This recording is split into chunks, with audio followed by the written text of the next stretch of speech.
Ես կրկոտ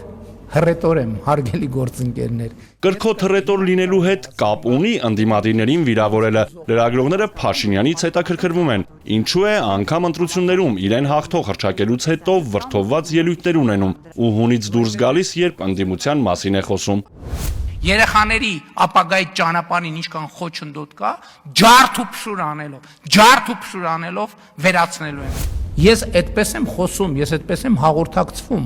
որովհետև այդ թեմաները շատ կարևոր օրգանիկ թեմաներ են։ Ես այդ թեմաներով ապրում եմ։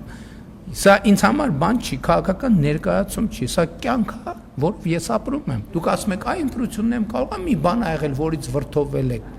Ես 15 տարի առաջ եմ տենց խոսել, 10 տարի առաջ, 5 տարի առաջ։ Ես միշտ խոսում եմ սուր։ Ընդդիմադիրների, նախկինների ու իր կարծիքը չկիսողների մասին սուր արտահայտվող Փաշինյանն ինչ դիրքորոշում ունի Օրդուբադում մեկնարկած վերադարձ Արևմտյան Ադրբեջանի 3-րդ փառատոն համաժողովի մասին։ Այս հարցում նույնպես Փաշինյանի կրկոտ ռետորիկան ընդդիմադիրներին է ուղղված։ Ես ասում եմ, քանի դեռ ազգային ժողովում ընդդիմությունը դրոշները դրած պահում է, բերելու այդպիսի արձագանքներ։ Հունիսի 14-ին, երբ Կենտրոնական ընտրական հանձնաժողովը հրապարակում էր խորհրդարանի ընտրության վերջնական արդյունքը, Երևանից ընդամենը 100 կիլոմետր հեռավորության վրա Դիլիջանում Գրիգորյան-Հաջիև հանդիպումներ։ Պարզվում է, Ալիևի գլխավոր խորհրդականը ընտրություններից անմիջապես հետո Հայաստան էր եկել հայկական կողմի հրավերով։ Ես եմ Արմեն Գրիգորյանին հանձնարարել, որպեսզի Ադրբեջանի գործընկերոջ հետ քննարկի կա արդյոք հետաքրքրություն, այսինքն շոշափիդման հանդիպման անհրաժեշտություն կա, թե ոչ։ Հայաստանի ներքաղաքական իրավիճակը, ընտրությունն ու դրա արդյունքը Հաջիևի հետ քննարկելն արդյոք նվաստացուցիչ չէ, հարցնում են լրագրողները։ Բացի այդ, Երևանը Բաքվին բացատրություն է տվել, որ ընդդիմադիրների օգտին քվեարկած կես միլիոնից ավելի քաղաքացիներն իրենց ընտրությունը կատարել են կաշառքով եւ Ղարաբաղյան շարժումը շարունակելու նպատակ չունեն։ Եվ Ադրբեջանի փորձագիտական եւ Հայաստանի փորձագիտական շրջանակներում մենք տեսնում էինք որոշակի միտումներ, որոնք կարող են սրել իրավիճակը եւ մենք ինչպես եւ պարտավոր ենք զբաղված ենք իրադրության կառավարման։ Մենք ոչ մեկին ոչ մի բացատրություն չենք տվել, այն ինչ որ դուք անվանում եք նվաստացուցիչ, ոչ մեկը ոչ մի բանի բացատրություն չի տալիս։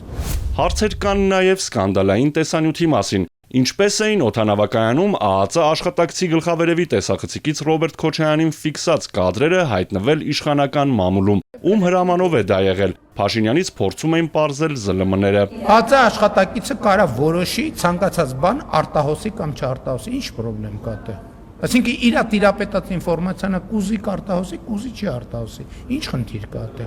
Այն իրավասու անձինք, ովքեր ունեն իրավասություն դա այդ որոշումները կայացնելու, կարան կայացնեն։ Ինչ վերաբերվում է իմ գնալ գալ ԱԱԾ-ն կարա թողարկի, եթե օպերատիվ անհրաժեշտություն գտնի, այո, կարող է թողարկի։ Եթե գտնի օպերատիվ իմն է, ցանկացած մեկինն է։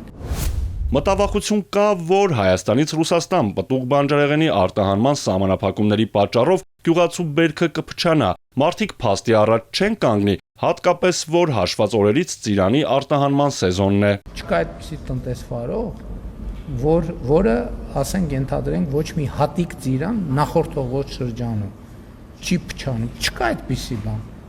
Վարդելա փչանում, ծիրանելա փչանում, դեղցելա փչանում, դա արտադրական process-ի անբաժանելի մաս է։ Հիմա ուրիշ բան, որտեղ տեսնում ենք մի հատ փչացած ծիրան, դա դառնում է top news։ Այդ ծիրանը տոննաներով նախկինում էլա փչացել։ Ոչ մեկ ուշադրություն չի դարձրել դրա վրա, որովհետև բոլորը հասկացել են, կներեք 1000 ներողություն ձեր տանը ծիրան չի փչանում։ Փաշինյանի գնահատմամբ Ռուսաստանի սահմանափակումները մեզ համար դիվերսիֆիկացիայի լավ հնարավորություն են։ Ասում է, արտահանման նոր ուղղություններ կան, երկրների թիվն արդեն տասնյակից անցնում է։